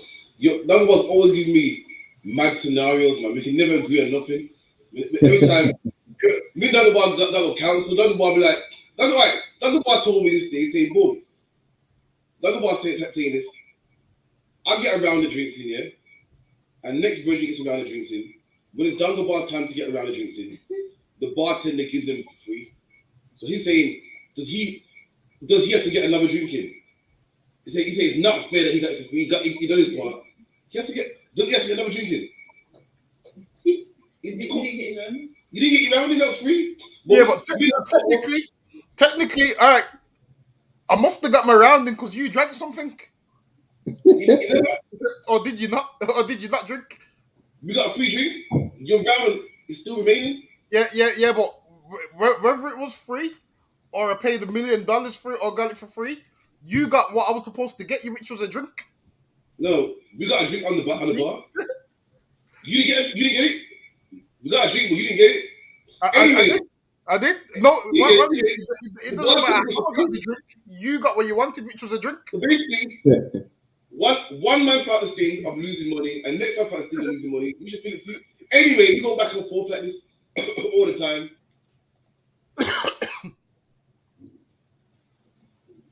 His brethren out for a drink. His brethren picked him up. They went out for a drink, but on the way back, he got flash. Like a screen in the camera. And he wants his brethren, because it was his brethren that offered him to come out. He wants his brethren to take the 3 points. Foolishness. That foolishness. 100%. Why? Because you're driving. But I was in my yard. You're driving. But I was in my yard. You invite me out. But still respect the fucking rules of the road. Respect that I was in my yard. Okay, but you drove. Okay, let me ask you a question then. You've come the same you. Instead of getting flashed, you knock someone over and kill them. You think I can go to jail for you? The police are going to arrest you. Yeah, but I think because you are the person breaking the law. Just because I told you to come out. That means if that's the case, then you have to look after my family and make sure there's money in my book. Because I was in my yard chilling. No, listen, that's your business. I say, yo, listen. Say that again. You started driving to get flashed here. I'm about to blame. Who's to blame? Listen, if I'm driving and I get flashed, because I'm driving, I'm to blame. But if you didn't bring me out my yard, that wouldn't happen. So, because I bring you out your yard, that means you don't respect the road. Listen, I'm trying to blame somebody for me getting the 3 points. I blame the devil. Now the driver's to blame. Well, it is the driver. You see what it is. While it is you're in control of the car, obviously it would have been a different scenario. Let's say you was driving my car, and you got the points. Then it would be, I'll say, yo, you have to take them points. But nah, you can't ask me to take the points for something that you did. I didn't tell you to break the speed limit. You have to be responsible for your own actions, man. Remember that time? Technically, you done that to me one time, actually. Can you remember? Remember? Oh, shit, in the bus lane. Yeah, remember? Okay, cool. All right, watch this here. I'm driving to an event, and Dungabar's coming behind me. I go in the bus lane here, which I shouldn't have been. I get flashed. Dungabar comes behind me and gets flashed. Who's to blame? Wait. Salaki, wait a minute. Rocky, listen. Salaki, I'm just trying to understand the context. If your camp leader says stay behind me, wait, and you stay behind him. This is 20 years ago. Who was in the truth? Dungabar's following me. I go to the wrong lane. I ain't to blame. You got to still drive and say, hold on, this ain't right. You don't follow me. We jump off a cliff. If I jump off a cliff. Yeah. It's I to blame. So that one was your fault. Because remember, you went around the bus lane not once, two times. And you followed me twice? Yeah. So all right then. So if you went left and I went straight, you'd have been like, yo, why is he going straight? Salaki, I'm just trying to understand the context. So y'all driving in two different cars, right? Right. Hey, listen. And I'm following him. So if I'm following him, that means he should know if it's a bus lane or not. I mean, if I'm following a brother that breaks the law, I'm not going to break the law. Tell him. I'm trying to, I can't. Listen. It's like he goes to a red light. I can't go to a red light as well. And let's say I get caught going to the red light because I follow Captain Karate. I mean, it's on me. Nah, man. Finally. I remember that day like it was yesterday. I got 2 fines through I phoned you straight away like, oh, did you get a fine? Remember? Yeah, no, remember I'm on the phone with you get a fine? I said, nah. And then I heard the letterbox. I said, shit. Saw the brown letters. I thought, yo, man, got me, man. It's like the Passover in Texas. We couldn't fly, right? So Officer Adiar told me to come to his place on the other side of the town. I got like 2 COVID tickets because we had restrictions. I can't blame Officer Adiar for that. Come on, brotherhood, man. He knows it. He doesn't want to, man. Babla Bar is gonna be like, Barack Yalla, that's how you did me on the show. I'm not gonna respond to you ever again. Talk about history. Listen, Barack Yalla, I ain't accepted no more calls. Let me see. Hey, that's Barack Yalla. You know what? I put my phone on silent. Let me just block this nigga. That's why I spoke to Don Gabar. It's like, I have an issue with you, Frenchmen. I understand. What was that issue again? Yeah, because we toppled down the British Empire. That's what I'm saying, man. Them Normans, man. Overthrew them Saxons. I mean, it's more like a upgrade. You know what? It actually was an upgrade. Hey, So when you look at it, actually was an upgrade. People Like hate the change. things that they brought was crazy, man. But yeah, it's a big upgrade. I'm saying, Craig. But technically, I could be a Norman too. You know why? Because once they started to, you get me. So obviously, a lot of them would have been Anglo-Norman. So technically, we both could be Normans. So lucky. I mean, shit. You're probably my long lost cousin. Who knows? Who knows? That's what I'm saying. And the crazy part is that why I'm saying that too, it's not just that we could all both be Normans, whatever. It's like, as a punishment during slavery, we were sent from different islands to islands. Just an example, right? Guyana, there's French Guyana, which is on the mainland of South America. One of the worst punishment for us in Guadeloupe and Martinique was be sent to Guyana. Why? Because even though we do have venomous snakes in Martinique, there's all types of creatures in Guyana. They're next to the Amazon. They have caimans, all types of venomous snakes, spiders. So we were threatened by, hey, if you disobey again or you're trying to run away, we'll send you to Guyana. So as a matter of fact, I mean, regardless, we're still Benjamites, but there's a lot of people from Martinique and Guadeloupe that were sent to Guyana as a punishment. We've been sent to Trinidad right next to Guyana and just never came back. You know, so who knows? I'm probably Trini. I'm probably Guyanese. Who knows? Listen, you never know. You never know. As a matter of fact, a lot of brothers, I just spoke to Captain Ash, like the brother in Honduras, Officer Abadan, he's actually a Benjamite. Because a lot of Benjamite were sent to Central America, either as punishment or to finish, for instance, the Panamanian Canal. And when I went to Ecuador and came back, I spent hours in Panama. I met damn near most of the people I spoke to were Benjamites. So I mean, oh, I'm from Trinidad, I'm from Jamaica, I'm from Guadeloupe, you know, and we have a big history of fighting off the pirates that were over there, right? So really, at the end of the day, you are who your father is. You're the seed of your father, but we're Israel at the end of the day. But who knows? We might be Normans. Dam Gabar might be my long lost cousin. So you cannot deny a phone call from a family member. You understand? Listen, all that so you can get the phone call. Don't worry, I'm gonna pick up the phone. I'm gonna pick up the phone.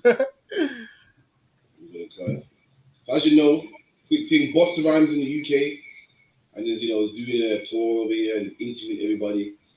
And he went on a show, and this is what he had to say, man. When I saw it, I said, "This is some typical Benjamite shit, man." I have an issue with Busta Rhymes, though. Come again? I have an issue with Busta Rhymes. We get there in a second. Let's drop the phone first. And he showed me how, as black people, we got to stop being so superstitious, man. That's what he said. Damn right. Interesting in this way. My mother would dream about fish and shrimp and lobster if I got a woman pregnant. And she would come to me and ask me if I got a woman pregnant before I would tell her. Ooh. And then she would be like, last night, 2 nights ago, I dream about fish. I'm a dream about shrimp. I'm a dream about some lobster and crab. So we have pregnant. Yo, Angela, I ain't even gonna front. It used to scare me because I used to be like, I'm already 6 to 8 weeks into knowing that this is a real situation. And I don't want to say nothing until I confirm. So I'm waiting until the blood test. To me, my mom's was really strange and accurate with them lobster and crab and shrimp dreams when a woman was pregnant. And you think... Oh, man. Good night. All that is superstition and garbage, man. If you know anything about Israelites, anything about Jamaicans in particular, Jamaicans are the most superstitious people on the face of the earth, man. Especially Jamaican woman, a Jamaican grandmother, oh God, she can tell you the future, man. And you know what? I dreamed that, I dreamt this and I dreamt that and I dreamt this. What's that one about if someone's picture's crooked on the wall, did they die from shit like that? If someone what? If someone's picture's crooked on the wall. Yeah. What's that one again? I think that one means they're gonna die or something's gonna happen. I don't know, but there's so much superstitions.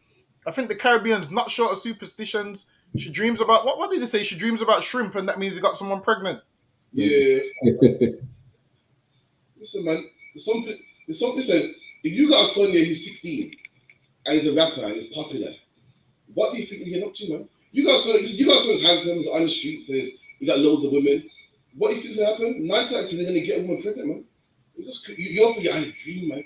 What it is, you're thinking about what it gave up on the road is constantly on your mind. So of course you're gonna have a dream that he got a girl pregnant, man. That's what's on your mind. That's in the Bible too, man. Let me get it real quick. Ecclesiastes 5:3 says, "A dream cometh through a multitude of business." And whatever's on your mind, whatever you care about, whatever you're doing, that's what's gonna be in your mind.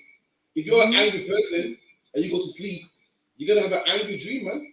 If you're a person always fretting about your job, you're gonna have a dream that you lost that job or you got that job. Whatever's on your mind, that's what you dream about. If you got a son and you're stressing about him and he's in a gang, then you're gonna have a dream that he died. You're gonna have a dream that he got a woman pregnant. It's all superstition, man.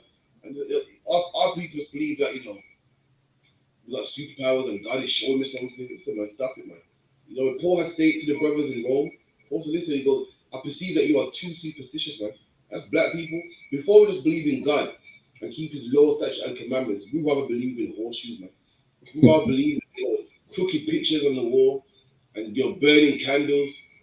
And, you know, don't knock the door because, you know, demons come in and tear your bedclothes. That's another Jamaican one. Tear your bedclothes inside out because the demons will leave you alone.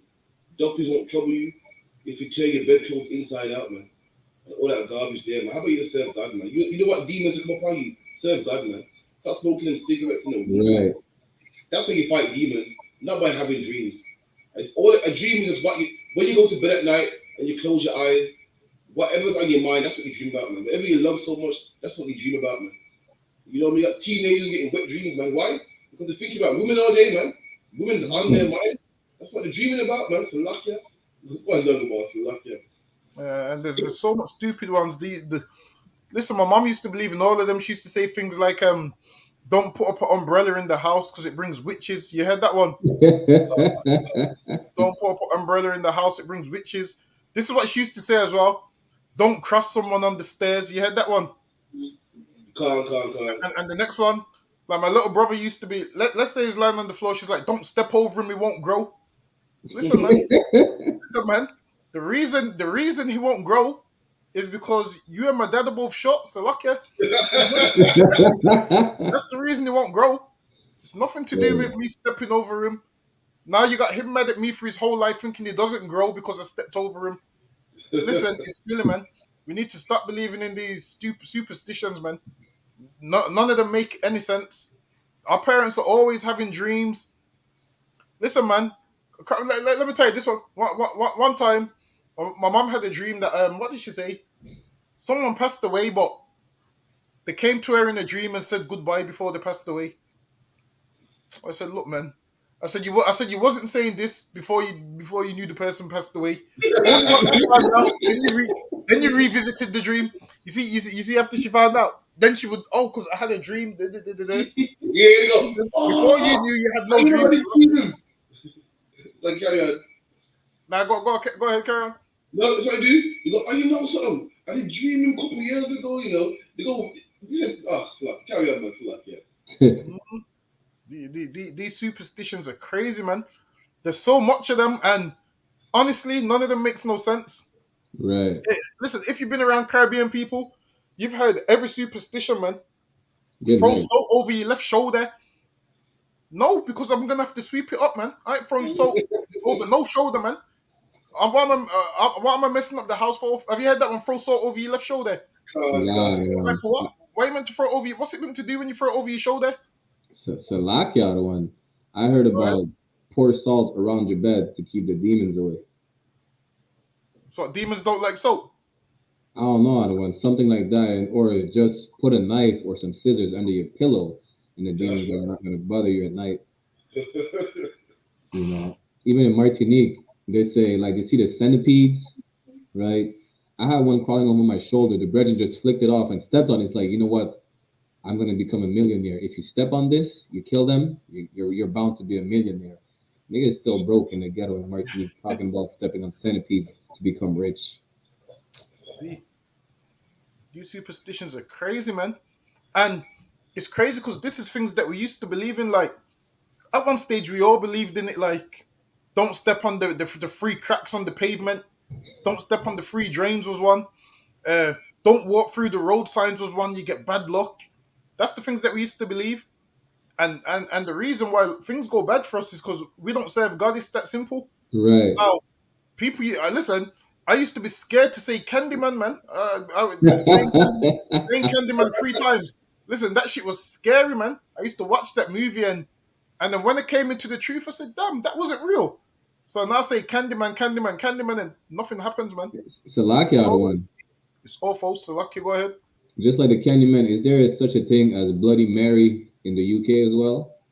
Amongst the Catholics, yeah, I used to play around like that at school in the world with the brethren and the girls. Like, listen, don't say Bloody Mary in front of the mirror in the dark. As soon as they say Bloody Mary 2 times, I would just turn off the lights and say the 3rd time Bloody Mary and watch everyone scream like, "What's going on? Good night." That was some of the funniest thing for me, because even in the world, we're all superstitious to a certain extent in the world. I used to believe, like, listen, people tell me don't break a mirror or don't walk under a ladder or don't have a black cat. I have black cats. My sister had like black cats. I don't give a damn. You know, I purposely walk under ladders. I mean, it is dangerous, but it's nothing. There's nothing, no such thing as bringing back 7 years of bad luck to you. You know how many mirrors I've broken by accident? Like, I'm in the truth right now, so I guess instead of bad luck, it brought me more luck. It's like, if I could, imagine as black people, we're scared of all these superstitions. We're scared of salt, we're scared of this. And guess what we're not scared of? Weed. And we're not scared of crack. Things that can actually damage your life. We ain't scared of. We're cool with the weed, man. We're cool with the crack. Women are being whores and sleep with this man, that man, this man, that man. And they ain't scared about STDs. They take that risk, but they're scared about slipping on the crack. And imagine as black people, we're worried about bad luck. And black people, we're petrified about walking under the ladder because we got bad luck. Black men, we got bad luck already, man. So hold on, you're telling me you're scared of bad luck. What do you think being 2 months behind on the rent is, man? What do you think child support payments are, man? You're already going through bad luck, man. You're dodging all these bad luck issues. You already got bad luck, man. Go on.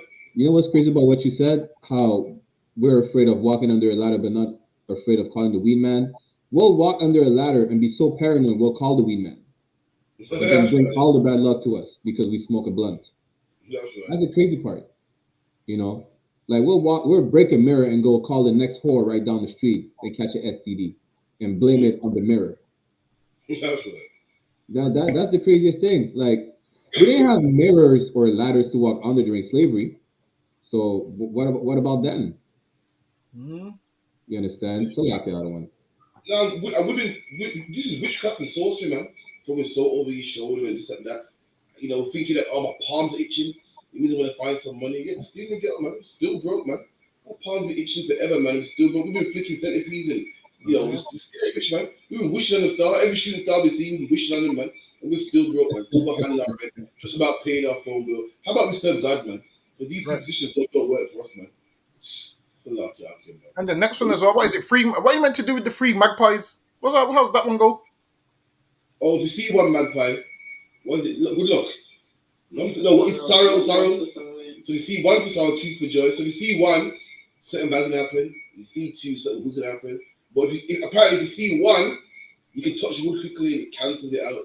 Some mad shit, man. So lucky, who even gets that close to a magpie? Well, if you see one, so if you're just doing your everyday life, you happen to see a magpie, boom, that's bad luck, apparently. But we touch wood, it cancels it out.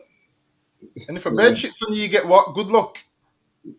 Yeah. The bird shits on me, I'm vexed, man. The bird shits on me, I'm getting washed. Salaki, about the magpie, they're so stupid because people are so ignorant. They can't even make a difference between a magpie and a crow. So how you know which one you see in the first place? Exactly. It's so dunce. It's like, don't have a black cat. What's going on? What with the black cats? Shit, I'd rather have a black cat. Shit, people are crossing the streets tell me I have a black dog. It's bad luck. Listen, this dog is a real nigga. What are you talking about? This dog made Amalek turn away and let him know, you know, the priest of the Most High the real Jew is walking through the Jewish neighborhood. What are you talking about? You know what's crazy as well? as blacks and Hispanics, we've always been superstitious, always, man. And it's never worked for us. And you know who ain't superstitious? Our oppressor, man. Right. When the British went to Jamaica, I saw the Taino Indians and the Arawaks, and they was, burning this leaf and burning that leaf and, praying to this God and that God. This man came with science, man. And you was burning this leaf and rubbing this and thinking this will give us good luck. And this man has used science and got something called a gun and it's killed us, man. While we were being superstitious, thinking that I'm gonna pray to Odin and make sure the water does this and that. The president just used science, man. He's stuff that he's not superstitious and put us in chains and made money and fried while we were being superstitious and wishing on this and throwing salt over our shoulder. Even he know that shit don't work, man. What works is science, man. He said science works. I can see this work. This is proven. This is right. While we was, thinking that salt works and rubbing rocks work and centipedes and a crooked picture works. He said, damn that, man. While you think about that, I'm gonna make me a weapon that can kill all of you. I'm gonna make me some chains that can put you all in chains and make you work. Lucky out of one. What? You know what's crazy? It's just like voodoo, right? Where the Haitian, when they free themselves, it's because of their military might, right, and intelligence. The white man turned around and said, they must have sacrificed chicken. That's why we had bad luck. So they already brought a narrative of good and bad luck, right? When they lost to the Haitians, when they come to find out the Haitians were just stronger and smarter than the French. That's it. But then it spread it to the islands. And plus Haitians are saying voodoo is the key to freedom. I mean, y'all been sacrificing chicken for the past 500 years and Haiti is still in turmoil right now. So what was the answer? You understand? Just like Dr. Sebi said, he has a cure for AIDS. Come to find out he was proven wrong. You understand? The real doctor out here that you could trust is Dr. 500 Baraki Alabanyamian. He'll cure you from COVID with a shot of Ray and nephew. You understand? Dunbar disagrees still. Dunbar don't like them Caribbean remedies still. Listen, Officer Damgabar is a historian. He's not a and guess what? practitioner. And with the history I've studied, it proves them Jamaican remedies don't work. You get me? But let's try the next one real quick. So lucky, you get a couple of these.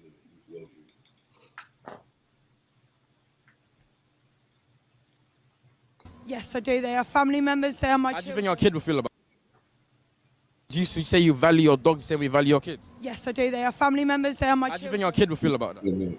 He's fine with it. He's okay with being put on the same level as a dog? Yes. I heard protesting for the Dog Lives Matter. Were you at the protest for the Black Lives Matter? No, I wasn't, no. I am from Leicester, so it's a very long way, but I believe in my dogs, and I believe they deserve justice. So you travelled here for the dogs? I've come here for the dogs. But not for the Black Lives? No. Okay, makes perfect sense. Thank you very much. I heard that, yeah. A black man, Hispanic man, Native Indian man, this is what you should see, man. So lucky. While you're thinking you're a British citizen and slavery in the past, let me tell you something, man. The exile bully is illegal in the UK, and they had a big protest in London, and this oppressor came down to protest for the dog because she loves the dog and she don't want them to be put down, she don't want them to die. And the man goes, so hold on, you're here for Dog Lives Matter, but would you here for Black Lives Matter? Oh no, I couldn't make it for Black Lives Matter. I'm from Leicester. It's a bit far. Leicester's about a 3-hour drive from London. And they go, okay, so you couldn't make it because you live too far, but for the dogs you made it. She's like, yeah. And that's what it is, black man. We think in 2023 that we're British now, and slavery was a long time ago, and the oppressors are changed and different now. No, they ain't, man.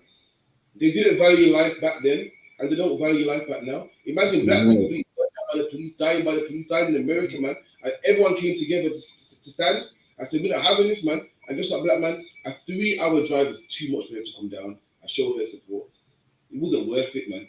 But that 4-legged beast, whoa, oh shit, this is serious. I gotta get down there, I gotta put on my coat, I gotta go get the train ticket, go get some petrol and drive down there. And for black people, they'll be alright, man. That's what they think about you, black man. You're less than a dog, man. A dog is worth traveling. A dog is worth making that travel. But black man, they'll be alright, man. Slovakia, you. Slovakia, if I may. Right. Just like the brother was breaking down in the clip I played, right? When even though we're considered French, we're not considered French. We're sub-citizens. With them, you're same thing as saying subhumans during slavery. It's the same thing today, whether we're in Britain, in the UK. We're sub-citizens. We're not even considered human in the first place. Why would they protest for us? You understand? I was on the live on I.S.U.P.K Friends on TikTok with someone. I'm like, listen, the treatment, that we get from these devils, it's not surprising. It's not shocking. But the thing is that we're so numb to everything that happened to us, to all the people we lost, and to the treatment that we get from these devils, that we think is not shocking, but it should be shocking in a sense where this needs to go viral. This because the whole world, even though they say, yeah, white people this and that, we need to let them know they're the devil. The Bible speaks of it. They're people that are not able to have compassion for anyone, not even themselves, as a matter of fact, because they unalive themselves like it's nothing. It's just their bread and butter to just unalive anyone. You understand? So it's like, even though we already know in the UPK, this is not shocking. It should be shocking. We should have a shock value effect where our people should do something about it. But because we're so used to oppression, we're not going to say anything really. Even after anyone in the world can see that video, like, yeah, it's just another white woman. No, this is just the white mind. It's not just that specific white woman who thinks like that. Understand? Then near 95 to 98% of devils have the same mindset. It's not about being conditioned from since you're a kid, because who conditioned the first devils in the first place? What are you talking about? You understand? It's like, even those dogs, really, when it comes down to it, they're only marching for those dogs for the devils who own those bullies. If it was because it is mainly our people who owns those types of dogs, whether it's Rottweiler, bullies, or pit bulls, they're marching for them, for their rights to own bullies, not for our rights to own bullies. Because if we own a bully, that's automatically like Hakayan, right? Automatically, devils are gonna see Hakayan and think, you know what? It must be a dangerous dog because Hakayan is a brother. But if it was like, what's that devils that has a podcast there, Mr. Pearson or whatever, right? Who's walking with a bully? I mean, it could be the friendliest dog ever, with the best temperament ever. You understand? These dogs only seen in a bad image because they see a black man next to it. If they see a devil walking with this dog, oh, it must be a well-behaved dog. Not the other one. Absolutely, man. You know what I mean? But at the same time, black man, I hope you just opens your eyes and listen, man. Because you joined that army and because you got a couple cool oppressor friends that listen, they don't care about us as a whole, man. And if you may bring that number, and she was like, it's too far, and she loves the dogs. And to be fair, she's an Edomite anyway, so she's not really obliged to even care about black people. So what she should have said is, you know what? I couldn't give a shit about black people. I care about the dogs. That's what she should have basically said. Why am I coming traveling for Black Lives Matter? I don't give a shit about it. That's what she should have said. Right. Like, while it is, Edomites need to start being honest. Once they be honest, then black people will see and realize, all right, then. While it is because they give these half-hearted responses, black people kind of think, okay, well, they're not racist because she didn't outright say it. But what she's saying to you is, if you could see what she's saying I couldn't give a shit about black people dying. Yeah, it's not my problem. But these exile bullies, I love them and they don't deserve to die. What she's saying is black people deserve to die. And she's probably protesting saying, don't kill the dogs, stop black people from having these dogs. If they could do it that way, that's what they would do. What they would do is say, you know what? How about black people can't have these dogs? Because really what's going to happen is once they do ban the exile bullies, all these white people is going to start getting mad at black people. They're going to say, because you like have them in your rap videos, now my dog must get killed. And you're going to have some lunatic white man that's going to probably do some crazy actions, man. Probably going to try to target black people. Why? Because he's going to blame black people for the exile bully being banned. And somehow, I've realized in England that everything's always our fault somehow. Everything that happens in life, somehow, it always, all roads leads to black people being the problem. Right. Everything that happens, like exile bullies get banned, it's because of black people. Pit bulls get banned, it's because of black people. Knife crime in the UK, black people. Guns in the UK, black people. Violent music in the UK, black people. Everyone always points the finger back at us, man. Somehow we get the blame for everything. Don't think that this dog march is in vain, because all these exile bully owners, Once their bullies get put down or nurtured, they're gonna start to blame black people, and they're gonna say because of yous lot, because you niggas didn't know how to take care of the dogs. Now I can't have one, and I'm telling you, that's where it's gonna be going next to Lucky. Absolutely, man. Let me get one more. Got 15 minutes left. So got a couple of videos. We're out in a bit, man. Any questions? Or you can also call in too, man. Also 9607 46784. But this is a brother that fought in the British Army. And you think that, okay, fought in the British Army, fought for the country, surely, you know, he got badges and stuff. Surely he must have got some respect, man. This brother gave an insight on how it was in the army, man. And so I could have bought for him, man. Referring to the size of my genitals because I'm a black guy, what people would say, well, it's just banter. Is it banter? Dwight Powell Gray was once a poster boy for the army, the first Rastafarian soldier allowed to wear his hair in locks. But Dwight's exemplary 16-year service was brought to an end by an incident of racism. Well, I thought I was the victim, but I was treated as though I was a criminal. As a minority, he knew he'd stand out. It was an incident at Wellington Barracks in 2021 which proved the last straw. Dwight was stopped at the guard room wearing civilian clothes and explained he'd forgotten his pass. But Dwight says he was treated differently from those in front of him, with disrespect shown by a junior white guard. I said, you were disbelieving that I could actually be a soldier. They weren't having it. They accused me of playing the race card. And in fact, when the manager accused me of playing the race card, I absolutely lost my temper. He reported the incident. He asked for mediation rather than making a complaint. But instead, he found himself being charged with insubordination. Would you call the British Army institutionally racist? I would absolutely call it an institutionally racist organisation. In a statement, the Ministry of Defence said it did not tolerate abuse, bullying or discrimination of any kind. But Dwight says his bitter experience shows in the army it's worse to accuse someone of racism than it is to be a racist. Wow. Where do we start, man? Please go on. I don't know where to start on this one. Listen, man. Well, it is this man's trying to do too much different things, man. You're trying to be a Rastafarian and trying to be a white man at the same time. You're trying to be a Rasta and then you're trying to be in the white man's army. You can't do both, man. I'm sure Rastas is meant to burn out Babylon, man. That's from what I remember. This guy's trying to work for them. He needs to pick a side. But every black man in the army, it's not going to work for you, man. They're going to be racist to you. You know why? Because these oppressors have founded all of their beliefs on racism. Everything that they stand, it started on racism, man. Their oppression and slavery and their military all started on racism. So you think you being a black man, you're going to change it from the inside? It's not going to happen, man. You're going to go in there and they're going to mock you and they're going to hate the fact that you're in there. And don't be surprised that if you do go to war, there's going to be some friendly fire, man.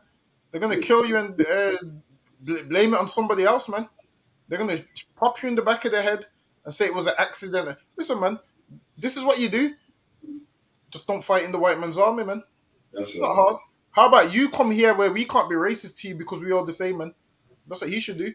He should come here and come and join a real army of God, man. You're trying to join an army that you're not supposed to join. And you being in that place, you're not going to get no sympathy from me, man, because you're not supposed to be there anyway. They showed you that you're not supposed to be there. We telling you where you're supposed to be. You come here and I guarantee you won't experience no racism. Listen, you won't hear nothing about, you forgot your ID pass. Listen, man, your pass is your skin color, man. You can't forget that. Your pass is your skin color in here. You can't forget that. Listen, man, that skin color goes where you go. You don't even need no little ID badge and all of that stuff. And you go some junior white guard. Listen, man, how about you coming here where there will be no junior white guard to stop you doing anything, man? But I can only tell you, listen, if I was I'll come on in, so lucky. Another thing is this: it didn't have to go this way. His brother didn't have to get his heart broken. Imagine he gave them 16 years of his life, man. Imagine they was making jokes about Israel and bullying bare black banter. He should have left them. You told me you still stayed, and the only reason why you left is because 16 years later you've got your pass. Like the abuse that a person is giving you, showing you to leave, man, and you still stayed. The fact that you couldn't get in and was rejected by a junior guard shouldn't have even happened, because you should have been left, man. When they was running jokes about your run and they were dissing you and calling you the N-word and so forth, you should have been left, man. But you fought and stayed. So hold on. You're telling me they was running jokes about you. What do you expect will happen in the future? More jokes, man. They were giving you racism from the start. What do you think is gonna happen? More racism, obviously. You waited 16 years to cry about it. When there was racists from the get-go, they showed you who they were from the get-go, man. You waited 16 years. I can't believe this. Some junior guard wouldn't let me in. And this is an outrage. It was an outrage when there was running jokes about you from beforehand. I was running banter from beforehand, man. What do you think will happen? Black people think that our oppressors are going to change. But what's the definition of insanity? Doing the same thing over and over again, looking for a different. What's the definition of insanity? No, insanity come from insane. No, they say insanity is when what you do the same thing over and over again, looking for a different result. Nah, I think insanity is being mentally ill, seriously mentally ill. No, man, yeah, insanity is mentally ill. I think you're on about what's So the one like that you're on about, I man? have the definition of one. What? Insanity, the state of being seriously mentally ill, madness. I thought so. No, 1 second. I got it here. This is the 1 second. I knew I wasn't tripping. I knew I had it somewhere.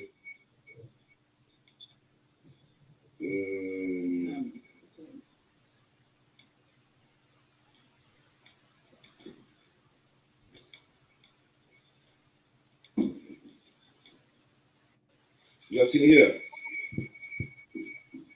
It says the phrase insanity. Wait, can you all see it? Can. So the phrase insanity is doing the same thing over and over again, expecting different results. That was a quote for Albert Einstein. I knew I was tripping. And that's what black people do. Technically, black people are insane. We do the same thing over and over again, expecting different results. The oppressor put us in chains, but we still love him. Oh, God, didn't work. He shot Mark Duggan, but we still love him. Oh, God, 16 years in the service, and they still call me a Negro. Oh, God, this is bad. We are, by the definition, we are insane. This man, the oppressor, was giving racist innuendos, being racist to this man's face, and he waited 16 years thinking that he'd get a different result. And now he's upset because after 16 years, they wouldn't let him in. They wouldn't let him in to do his job. And he was refused by a junior officer. Black people are, according to Albert Einstein's definition, we are insane, man. We do the same thing over and over again, expecting different results, man. We're loving our oppressor over and over again. We loved him in slavery, still hates us. We loved him in the Windrush generation, still hates us. We fought in his army, still hates us. We give him 60 years of our service. We married his woman, served his God, still hates us. And we're expecting different results, man. That's a quote by Albert Einstein. So, anything anyone want to add before we wrap up? Okay, so like I mean, at the end of the day, regardless of whatever treatment we get from them, if we speak about it, they're always going to be the victims. Like we should know by now. We're in 2023. Like they're always the victims, no matter the level of crime they commit. We should have known that from slavery. From the time that slavery was abolished, they got compensations. We didn't. They were the victims, not us. So what would we think it changed in 2023? You understand? What's his name? Derek Chauvin, the one who I think that was Eric Garner. He unalived, right? By stepping on his neck. Like people are looking at him like he's a victim because he got stabbed 22 times. But he's not a victim. They're just good at playing the victims. Just like the so-called Amalekite, the Jewish man, just like in the video, of course he's gonna play the victim when I'm walking towards him with a dog. When General Mahayman came, I think it was last year in June, right? Last year in June to Canada, they were playing the victim, saying, we can't have these people. They're a hate group again, and they're anti-Semitic.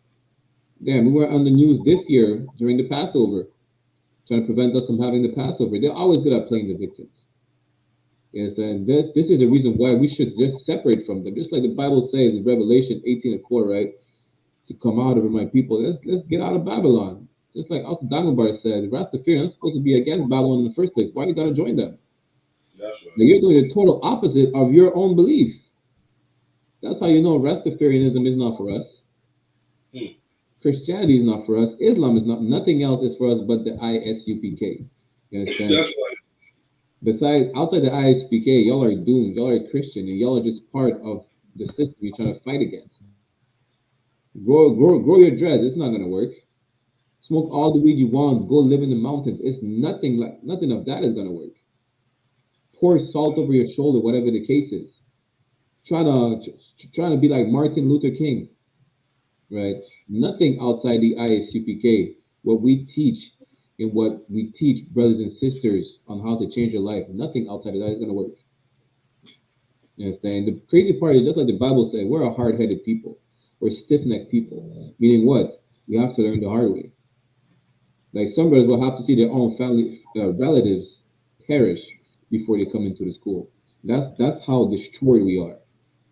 Some brothers will have to go through 3 different overdoses before they come into the school. Some sisters, after aborting their babies where their box becomes a graveyard, they have to go through 3 miscarriages before coming to the school. That's how destroyed we are. Unfortunately, a lot of our brothers and sisters will have to go through that trauma before they go into the school. But that's why the men of the Lord, whether it's the UK, France, Jamaica, Trinidad, the US, that's what we're here for.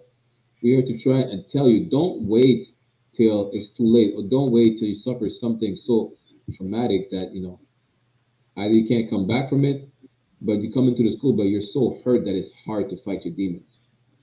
Us in the streets, passing flyers, these podcasts, having these classes, we're trying to help you. You understand? Before you hurt yourself, before you get so hurt that you come into the school because of trauma. And we already have generational trauma. Let's not have any personal trauma. How about that? You understand? So like, I don't know. Well, Brother Ali, if you could let everyone know where to find you, let everyone know your channels, your TikTok, you know what I mean? Schools you're setting up out there, let everyone know about Canada. I think Purim, the generals are planning a trip out there. Running out of dates for me. Let everyone know before we wrap up. Damn right. So we have the Feast of Purim, which would be on the 24th of February, if I'm not mistaken. No, Salake, it would be on the 22nd and the 23rd of February, 2024, which is when the mighty man, 12th Chief General Mahaiman, is coming to Toronto, Canada. You understand? For that duration for that period of time, right? Anyone who wants to attend the Feast of Purim, who wants to be in the presence of General Mahaiman, who wants to be attending the class that we're going to have in Toronto, you could contact I.S.U.P.K Canada on Facebook, I.S.U.P.K Toronto on all other platforms such as Instagram, Twitter, or TikTok, or get in contact with Officer 1000 Zubaja, the man over in Toronto, or Officer 5000 Natazab, who's over Canada right now, right? We have classes damn near every day of the week. Mondays are history class taught by Officer 500 Chaiwan. I teach a brotherhood class. On Tuesday, myself, from 8 p.m. now, from 8 p.m. to 10 p.m. We have the law class on Wednesdays. For Toronto, it's Officer 1000 Zubaja. For Montreal, it's Officer 1000 Adiyar. Same time, 6 p.m. Eastern Standard Time. We have the scripture breakdowns, which is tomorrow, Saturday, right? 8 p.m. to 10 p.m. Eastern Standard Time, right? Follow all of our pages, I.S.U.P.K Toronto, I.S.U.P.K Montreal, and all social media platforms. We'll get you right. If you have any relatives, or if you're in our cities or anywhere in Canada, follow us so we could build your city as well. You understand? Don't leave yourself out of the mix, right? If you're a French Benjamin, si vous êtes un Antillais, pareillement, allez suivre I.S.U.P.K France, the Israelite School of Universal and Practical Knowledge, l'école israélite de la connaissance universelle et pratique. Allez suivre I.S.U.P.K France si vous êtes à Timal, Bouglade, Martinique, Guadeloupe, Guyane, Saint-Martin, Saint-Barthélemy, pareillement, ou même si vous êtes juste en France, vous comprenez?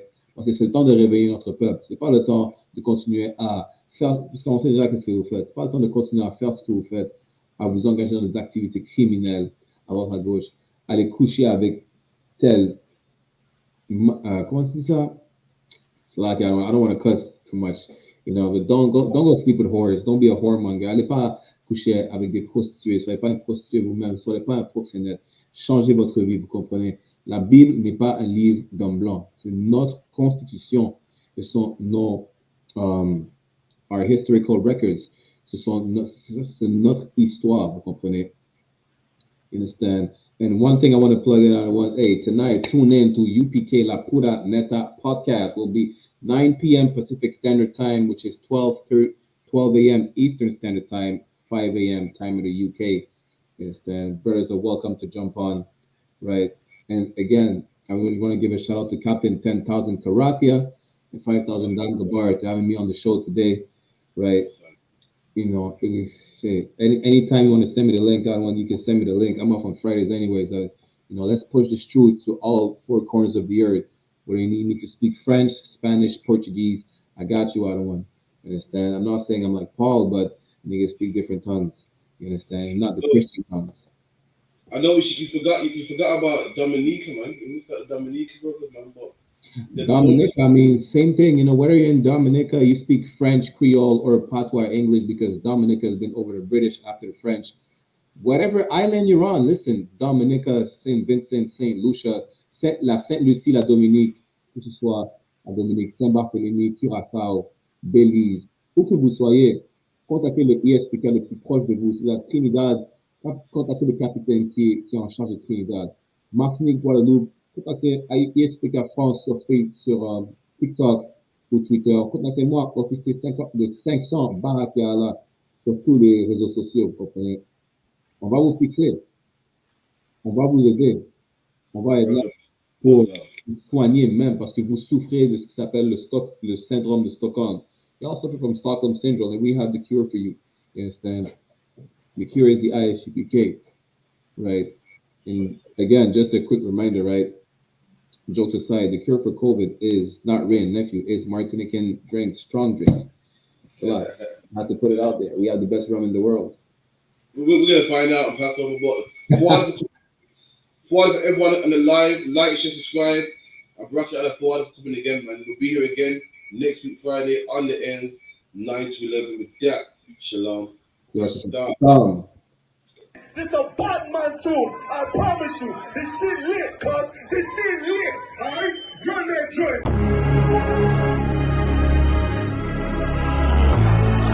Niggas looking for the light. Me and my niggas prepared for the dog. Yeah. So we gon' get it on for the last days, nigga. You already know what it is. 140 for the rebel. They in the building, we in the spot. We can go to war and see who make it out. Earn your stripes, dog, you with us or not. We can get it on when it's on, it don't never stop. First you get that power, gotta hold it down. Watch your step, boy, you on holy ground. They in the building, we in the spot. We can go to war and see who make it out. It's a problem, tell them pop ball. I die for I let my colors fly, ball. For a nigga take me, they'll drop dead. AR, clean them up like a mop pig. Say he cool, he bad, he really so tough. They like, damn, look what he did to Billy go rough. Little bitch think she Kiki Palmer, silly hoe. She know I'm that bull, but I ain't from Philly though. From the city where they say about that ribbon like petty poops. Know them niggas plotting, gotta deal with me. Can't catch me slipping, got to steal with me. Just left Alabama, bought a chopper from some hillbilly move. He made my life feel the blade. Leave them all bruised, come through like a plague. Rebel off the leash like a dog out the cage. Call me Johnny Blaze on Run West May. Watch your step get stretched like a limousine. So my brother bring that blade back wet. That's my enemy. A little nigga, this that cold, need to talk. Niggas know I got blood in my cup. I just sip it like it's grenadine. They in the building, we in the spot. We can go to war and see who make it out. Earn your stripes, dog, you with us or not. We can get it on when it's on, it don't never stop. First you get that power, gotta hold it down. Watch your step, boy, you on holy ground. They in the building, we in the spot. We can go to war, let's see who make it out. Tell them niggas good night, here come the best. Look, told them niggas get right or get left. UPK, bad man, I pin to your flesh. Hellboy, rip the soul out of dead man shit. Got the rate, the power, I been the showstopper. Yeah, they might hate, but I know they gon' watch. Zone on live.